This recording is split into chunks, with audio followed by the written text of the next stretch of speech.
अस्सलाम वालेकुम नाजरीन। आज एक दिल दहला देने वाली कहानी के हवाले से मैं आपको आगाह करने के लिए चाह रहा हूँ कि तहरे कत्ल की वारदात होती है, यानी कि तीन अफराद, एक बाप और दो उसके बेटों को मौत के घाट उतार दिया जाता है।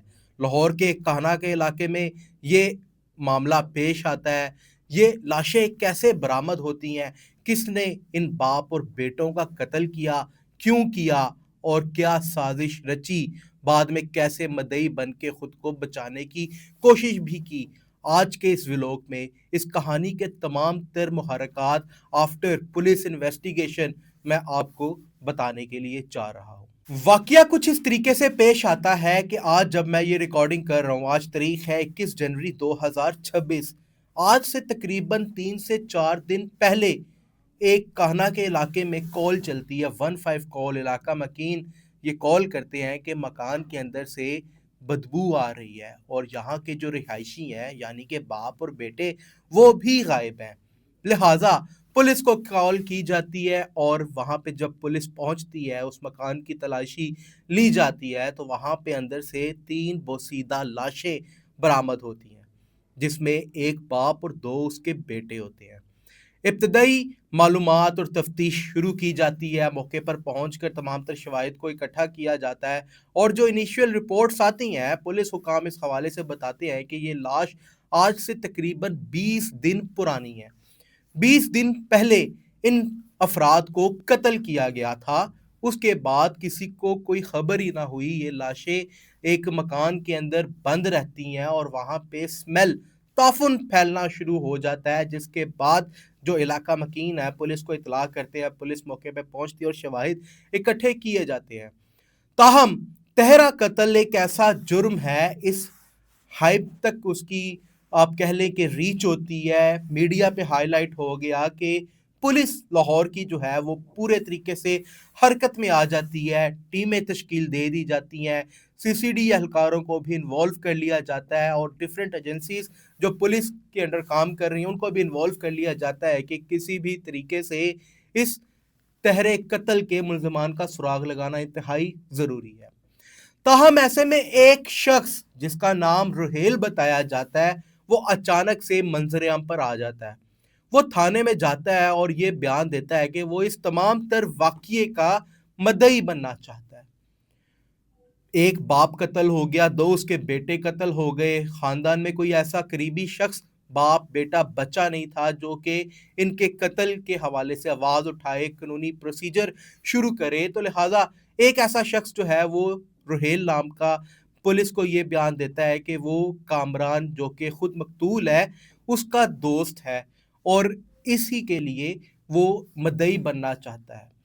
असल में मुलजिम रुहेल ने यह सोचा था कि अगर वो इन तमाम 3 कत्लों का मदई बन जाता है तो अपने जुर्म को किसी ना किसी तरीके से पुलिस को वर्गलाकर छुपा लेगा, लेकिन ऐसा हो ना सका। जब पुलिस ने उसे बयान लिया और पूछा कि भाई तुम कौन हो जो कि इस इतने बड़े जुर्म के अंदर इन्वॉल्व होना चाहते हो। अमूमन यही होता है कि अगर कोई भी क्राइम होता है तो हर दूसरा शख्स जो है वो उसे दूर रहना ही पसंद करता है, पुलिस प्रोसीजर्स में इन्वॉल्व होना पसंद नहीं करता। तो जाहिर सी बात है, ये बात तो पुलिस भी जानती है। तो इस बेस पे पुलिस अफसरान को इस मुलजिम रुहेल के ऊपर शक होना शुरू हो जाता है। मुलजिम रुहेल ये बताता है कि वो उस कामरान का दोस्त था, लिहाजा वो अब ये बनना चाहता है। पुलिस जहाँ पे रुहेल के बयानात को कलम बंद करके अपनी तफ्तीश शुरू कर चुकी थी, वहाँ पे शक की बिना पर रुहेल को भी एज अ कल्प्रिट तस्वर कर रही थी कि ये भी शख्स मुलजिम हो सकता है, मुजरिम हो सकता है। लिहाजा पुलिस इस रुहेल को गिरफ्तार कर लेती है और आहिस्ता ही आहिस्ता ये बात सामने आती है कि ये रुहेल कामरान का वाकई दोस्त था और इसी शख्स ने, पुलिस के सोर्सेज के मुताबिक, इसी रुहेल नामी शख्स ने कामरान और उसके बाकी 2 रिश्तेदारों, यानी कि एक बाप और 2 बेटों को मौत के घाट उतारा और ऐसे साफ सुथरे तरीके से उतारा जैसे कोई प्रोफेशनल किलर होता है, किसी को मालूम ही ना हुआ।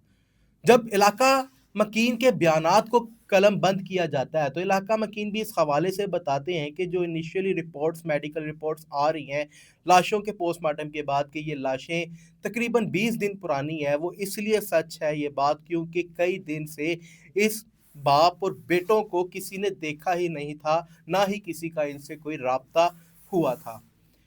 پولیس تفتیش شروع کرتی ہے۔ جو رحیل ملزم ہوتا ہے اس کو ایک نامعلوم مقام پر منتقل کیا جاتا ہے، اسے تفتیش کی جاتی ہے، اور تفتیش میں رحیل جو ہے وہ وقتاً فوقتاً اعتراف جرم کرنا شروع کر جاتا ہے اور اس بات کو مان جاتا ہے کہ واقعی اس نے ان افراد کا قتل کیا۔ لہذا اب سوال یہ بھی پیدا ہوتا ہے کہ آخر رحیل کی تنازع ان تینوں مقتولین کے ساتھ کیا تھا؟ ہوا کچھ یوں کہ رحیل نے کامران سے 30 لاکھ روپے ادھار لیے تھے۔ کامران اس چیز کا اعتراف کرتا رہا، اس چیز کا مطالبہ کرتا رہا کہ بھائی تم نے میرے 30 لاکھ روپے ادھار لیے ہیں، کئی ماہ گزر چکے ہیں، تم میرے پیسے واپس دے دو۔ پولیس سورسز کے مطابق جو بات سامنے آتی ہے وہ یہ ہے کہ جب رحیل کامران کو ملنے کے لیے اس کے پاس جاتا ہے تو ان کے درمیان ایک تلخ کلامی پیدا ہوتی ہے۔ کامران کسی بھی صورت رحیل کو مزید وقت نہیں دینا چاہ رہا تھا کیونکہ رحیل کی 30 لاکھ روپے لینے کے بعد نیت خراب ہو چکی تھی، اور وہ 30 لاکھ روپے نہ دینے پر کامران جو رحیل ہوتا ہے وہ اپنے دوست کامران کو سب سے پہلے موت کے گھاٹ اتار دیتا ہے، اس کا قتل کر دیتا ہے۔ اس کے بعد جو دو بیٹے پیچھے سے موقع پر پہنچ جاتے ہیں کیونکہ رحیل پہلے ہی ایک قتل کر چکا تھا، اور اپنے جو دو اس قتل کو چھپانے کے لیے جو پہلا مقتول تھا کامران، اس کے دو بیٹوں کا بھی قتل کر دیتا ہے اور موقع سے فرار ہونے میں کامیاب ہو جاتا ہے۔ اپنی چال، اپنی اس جرم کو بچانے کے لیے میں ہمیشہ کہتا ہوں کہ قتل کبھی بھی چھپتا نہیں ہے، چیخ چیخ کر پکارتا ہے۔ ڈی ایس پی عثمان حیدر کے کیس کے حوالے سے بھی میں نے آپ کو بتایا تھا کہ کس طریقے سے اس نے اپنی بیٹی کا قتل کرنے کے بعد اس کی لاش کو چھپانے کی کوشش کی، اور قدرت کا کیسا معجزہ ہوا، عثمان حیدر کیسے پکڑا گیا۔ بالکل اسی طرح جب رحیل نے یہ سازش رچی اور خود مدعی بننے کی کوشش کی تو تفتیش میں رحیل بھی بچ نہ سکا اور آج گرفتار ہو چکا ہے۔ ابھی بھی پولیس اس سے مختلف پہلوؤں پہ تحقیقات کر رہی ہے۔ اعلیٰ پولیس حکام سے ہماری بات ہوئی، ان کا یہ کہنا تھا کہ مختلف پہلوؤں پر مزید تفتیش اور تحقیقات کی جا رہی ہیں، تاہم ان تینوں افراد یعنی کہ جو مقتولین ہیں ان کو انصاف دلانا انتہائی ضروری ہے۔ اگر آج کے جدید دور میں جہاں پہ سوشل میڈیا، نیٹ فلکس ہے، یوٹیوب ہے، وہاں پہ اگر بہت کچھ دکھایا جاتا ہے تو آج کی عوام بھی انتہائی جو ہے وہ اویئر رکھتی ہے، اور ساتھ ہی ساتھ جو مجرمان ہیں، ملزمان ہیں، کرمنل مائنڈڈ لوگ ہیں، وہ بھی انتہائی ہوشیار ہو چکے ہیں کہ کیسے بچا جائے، اگر مدعی بن جائے تو کس طریقے سے بآسانی اپنا جرم بھی چھپایا جاتا ہے۔